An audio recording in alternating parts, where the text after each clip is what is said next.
வேத பயணத்தில் இன்று நான் பார்க்க போவது பொன்னாக விளங்குவேன். யோபு 23:10 அவர் என்னை சோதித்த பின் நான் பொன்னாக விளங்குவேன்.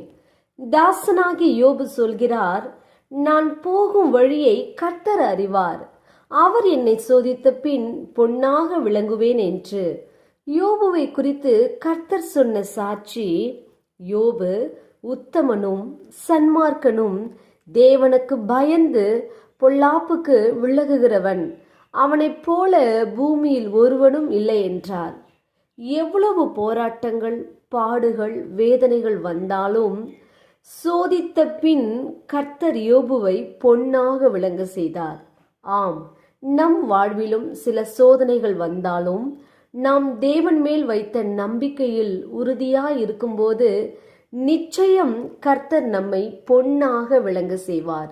நாம் ஜெபிப்போம். அன்பின் பிதாவை கேட்ட வார்த்தையின்படியே நீர் எங்களுக்கு செய்ய போற கிருபைக்காய் ஸ்தோத்திரம், இயேசுவின் நாமத்தில் ஆமேன்.